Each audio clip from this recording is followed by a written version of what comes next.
Biology वाली madam. कहानी का दूसरा भाग। पिछली कहानी में आपने सुना था कि प्रदीप पूजा को गार्ड के रूम पर बुलाता है और वो किसी काम से 2 घंटे के लिए पूजा को गार्ड के हवाले करके वहां से चला जाता है। फिर थोड़ी देर बाद प्रदीप आता है और पूजा को गले लगा लेता है और उसको सॉरी बोलता है। पूजा मन ही मन सोचती है कि अब प्रकाश, गार्ड, उसका पीछा नहीं छोड़ने वाला। प्रदीप बोला, मैं तुमको जिस हाल में छोड़ गया था, तुम्हारी जगह कोई और भी होता तो शायद यही करता, तो गलती मेरी भी है। आज जो हुआ उसे भूल जाओ। मेरे प्यार में इस बात से कोई फर्क नहीं आएगा। चलो तुम तैयार हो जाओ तो मैं तुम्हें घर छोड़ दूं। पूजा थोड़ी देर में रेडी हो जाती है और प्रदीप उसको घर छोड़कर वापस प्रकाश के पास आ जाता है। प्रदीप बोला, यार तुमने तो ऐसे परेशान कर दिया बेचारी को कि किसी को भी शक हो जाए। कुछ ज्यादा नहीं कर दिया तुमने। प्रकाश बोला, तू टेंशन न ले, संभाल लेगी। प्रदीप बोला, हां लेकिन। प्रकाश बोला, अरे छोड़ ले, आरती मैम का नंबर ले, 9999XXXXXX। खुश? लेकिन इस नंबर का करेगा क्या? प्रदीप बोला, यार ये तो मैंने सोचा ही नहीं। प्रकाश, हाँ सोचा भी नहीं और पूजा को मुझसे मिलवा भी दिया। कोई नहीं, मुझे सोचने दे, कुछ आइडिया करवाता हूं तेरी बात। चल जा, मुझे अब पीने दे, थका दिया है तेरी पूजा ने आज मुझे। प्रदीप भी घर चला जाता है और रात भर आरती के ख्वाब देखता रहता है। अगले दिन आरती एक बहुत ही सुंदर साड़ी में स्कूल आती है। हालांकि साड़ी में कुछ ज्यादा नहीं दिख रहा होता, लेकिन फिर भी उसको देखकर प्रदीप का बुरा हाल हो जाता है। वो क्लास में बस आरती को ही देख रहा है। क्लास खत्म होने के बाद सब बच्चे घर के लिए निकल जाते हैं, लेकिन पूजा से रहा नहीं जाता और वो आरती के पास जाकर कहती है, पूजा, एक्सक्यूज मी मैम। आरती बोली, क्या हुआ पूजा, तुम घर नहीं जा रही?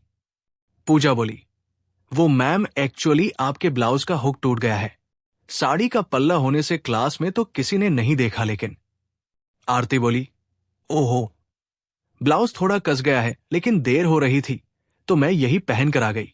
आज तो मैं स्कूटी से आई हूं, कहीं रास्ते में कोई और हुक न टूट जाए। पूजा बोली, आप टॉयलेट में चलिए, मैं एडजस्ट कर देती हूं। आरती पूजा को लेकर टीचर टॉयलेट में चली जाती है, लेकिन दोनों के पास कोई सेफ्टी पिन नहीं थी और ब्लाउज काफी टाइट था, तो कोई फायदा नहीं होता और इसी चक्कर में दूसरा हुक भी टूट जाता है। अब आरती घबरा जाती है। आरती बोली, अरे पूजा, ये क्या किया? अब मैं घर कैसे जाऊंगी? पूजा बोली, सॉरी मैम, लेकिन ये अपने आप ही टूट गया। आप एक काम करो कि ये उतार कर मुझे दे दो, मैं स्कूल के सामने वाले टेलर से हुक लगवा लाती हूं। तब तक आप यही वेट करो। आरती बोली, बिना कपड़े के? पूजा बोली, अरे मैम, अब तो छुट्टी हो गई है तो सारे टीचर्स तो घर चले गए होंगे, तो यहां कौन आएगा? मैं 15 मिनट में आ जाऊंगी। आरती को भी कोई रास्ता समझ नहीं आता तो वो अपना कपड़ा उतारकर पूजा को दे देती है।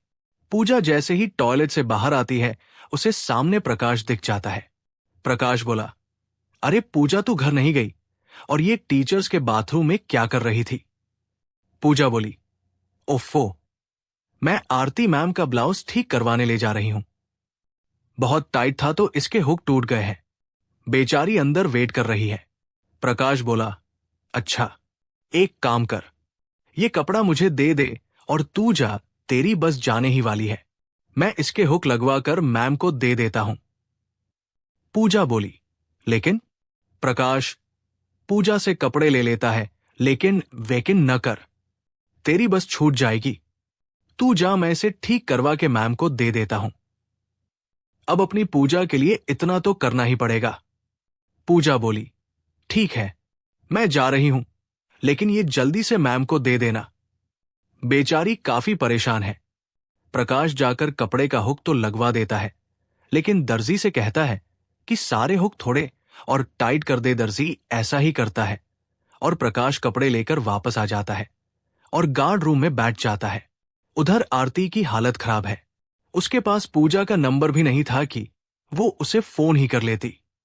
इधर 15 से 20 मिनट में सब बस निकल जाती है और स्कूल खाली हो जाता है, तब प्रकाश आरती का कपड़े लेकर टीचर्स के बाथरूम की तरफ चल देता है। प्रकाश बाथरूम का दरवाजा खटखटाता है तो आरती को लगता है कि पूजा आ गई। आरती बोली, अंदर आ जाओ पूजा, इतनी देर क्यों लगा दी?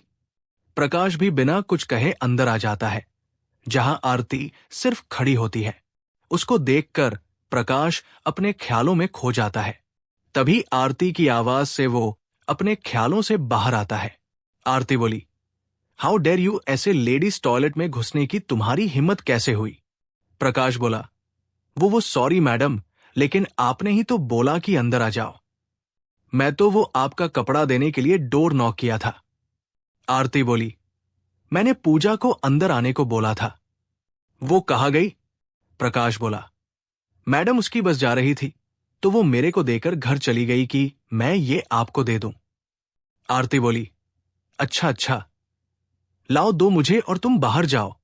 प्रकाश जैसे ही कपड़े आरती के हाथ में देता है, वैसे ही बाथरूम के दरवाजे पर किसी के कदमों की आहट होती है।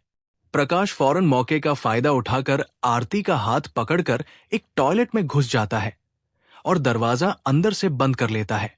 आरती फुसफुसाते हुए, ये क्या बदतमीजी है? प्रकाश, धीरे से, बाहर कोई है मैडम। कोई आपको ऐसे कि मेरे साथ देखता तो आपकी भी तो बदनामी होती मैडम। आरती बोली, तो तुमको छुपना था, मुझे साथ में क्यों घसीटा? प्रकाश बोला, मुझे कुछ समझ नहीं आया मैडम, बस 2 मिनट की बात है। आरती बोली, उफ क्या मुसीबत है?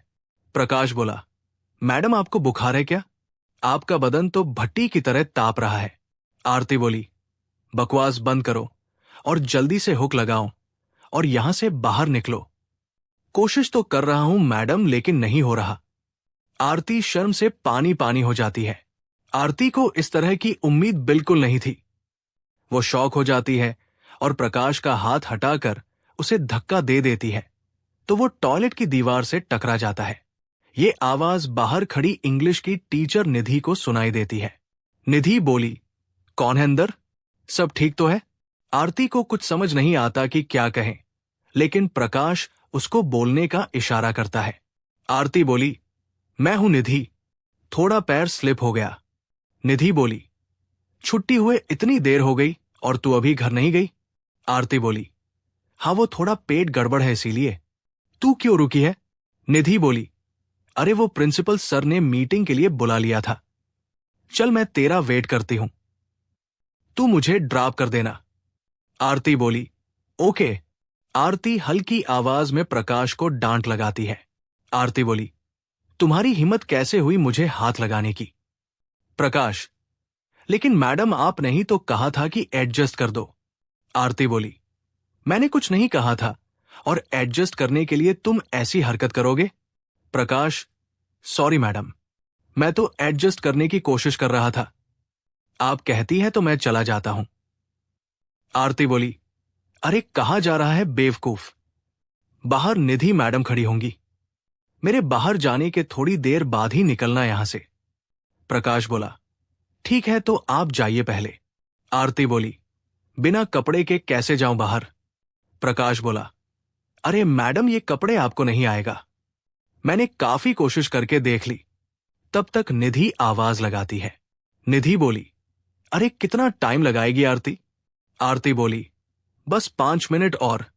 प्रकाश बोला, ज्यादा देर करने से निधि मैडम को शक हो सकता है। आरती को कुछ समझ नहीं आता। वो घूम कर खड़ी हो जाती है। वो मन ही मन पूजा और निधि के ऊपर झुंझला रही थी। प्रकाश भी आरती की हालत समझ रहा था।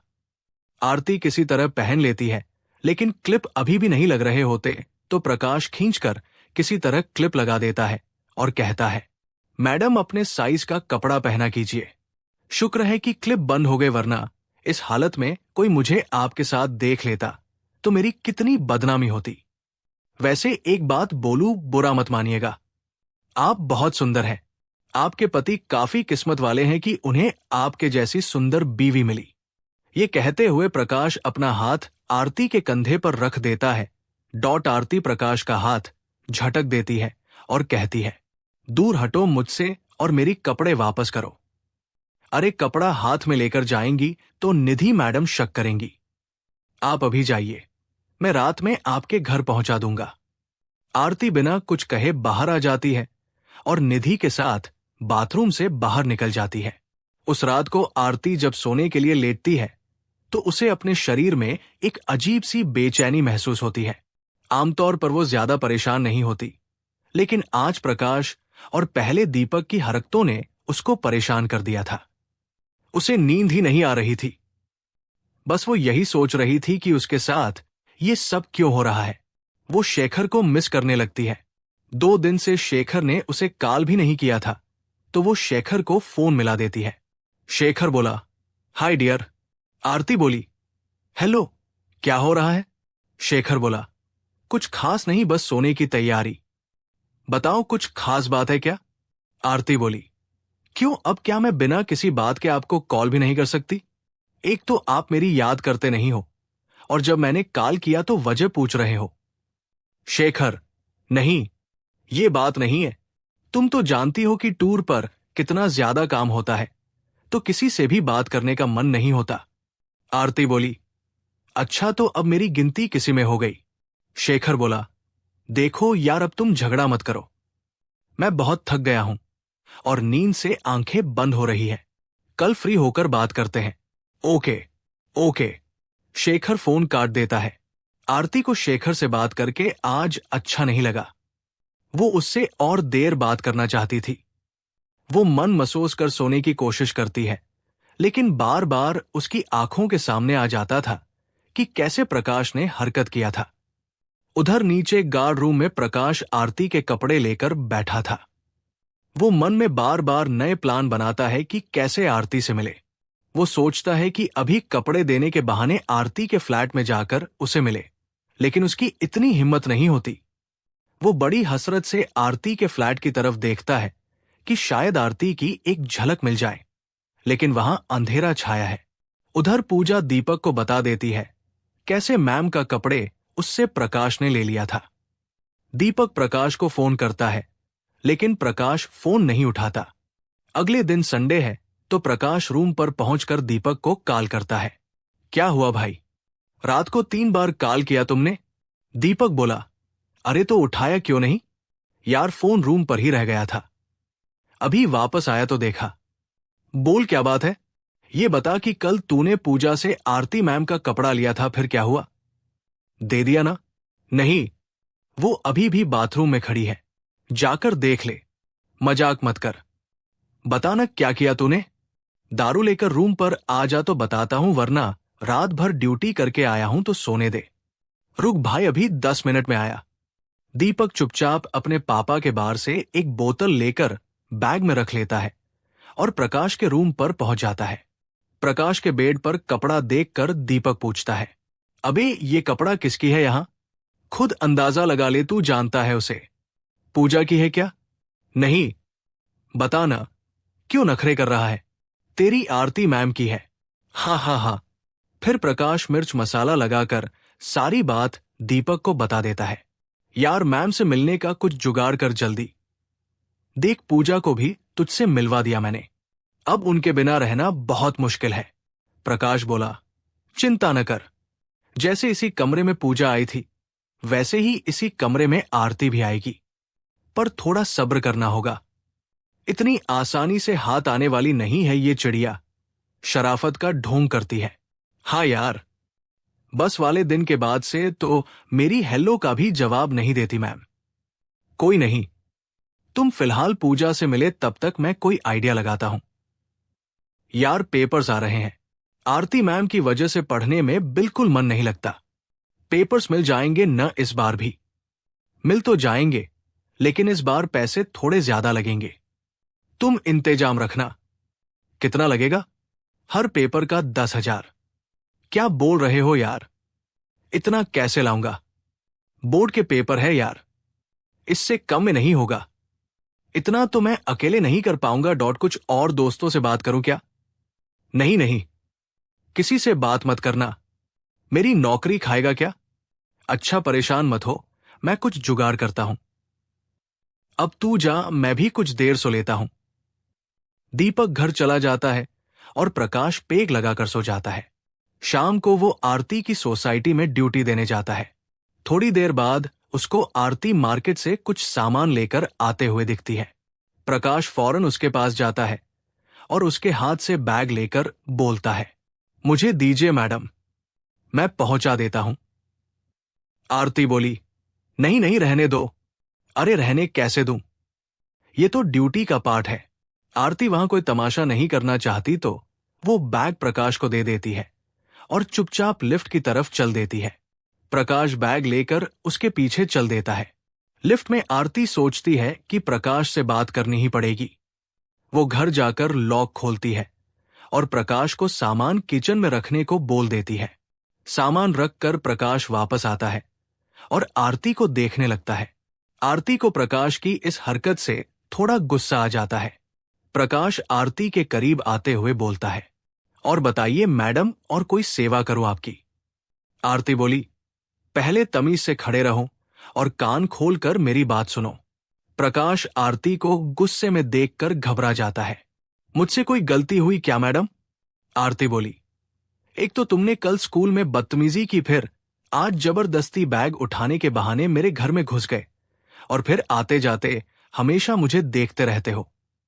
प्रकाश बोला, मैडम कल जो स्कूल में हुआ वो तो मैं आपकी मदद करने की कोशिश कर रहा था, और मैडम आते जाते लोगों को देखना तो मेरी ड्यूटी है। आपसे तो मेरा डबल रिश्ता है, क्योंकि जिस स्कूल में हम नौकरी करते हैं आप वहां भी पढ़ाती है और यहां आप रहती है, और हम यहां भी चौकीदारी करते हैं, इसीलिए सोचा कि बैग पहुंचा देते हैं। आरती बोली, बको मत, मदद कर रहे थे तुम मेरी। कोई तुम्हारी बहन बीवी की ऐसे मदद करे तो तुम्हें मजा आएगा? प्रकाश बोला, अरे मैडम ये क्या कह दिया आपने? हमारा कोई आगे पीछे नहीं है। माँ बाप बहन भाई तो थे ही नहीं।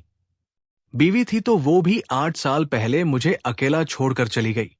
दरअसल प्रकाश की बीवी उसकी हरकतों से तंग आकर उसे छोड़कर चली गई थी, लेकिन प्रकाश ने ऐसे बोला कि जैसे वो मर ही गई हो। उसकी ये बात सुनकर आरती थोड़ी नरम पड़ गई, फिर भी उसने प्रकाश को एक आखिरी वार्निंग दी।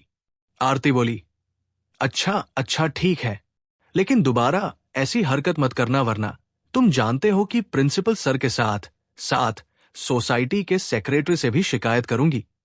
कर्नल साहब मेरे सामने वाले फ्लैट में ही रहते हैं। पार्क बोला, जी मैडम, आपको दोबारा शिकायत का मौका नहीं दूंगा मैडम। मेरे मन में आपके लिए कोई गलत बात नहीं थी, लेकिन शायद इतने सालों बाद किसी औरत को इतना करीब पाकर बहक गया था, और आप है भी बला की खूबसूरत। आरती बोली, तुम फिर शुरू हो गए। अब जाओ और जाकर अपना काम करो, और सुनो ये बात किसी से न कहना। प्रकाश बोला, मैडम मैं इतना भी बेवकूफ नहीं हूं। एक औरत की इज्जत क्या होती है जानता हूं। मैं ये बात भूल जाता हूं, और आप भी मेरी गलती को भूल जाइए। आरती को लगता है कि उसने एक बड़ी प्रॉब्लम सोल्व कर ली है, वरना इस बात ने उसे परेशान कर रखा था। प्रकाश जाने लगता है तो आरती कहती है, एक बात और है, वो तुमने कहा था कि तुम वो वापस कर दोगे। क्या मैडम? वो मेरे कपड़े।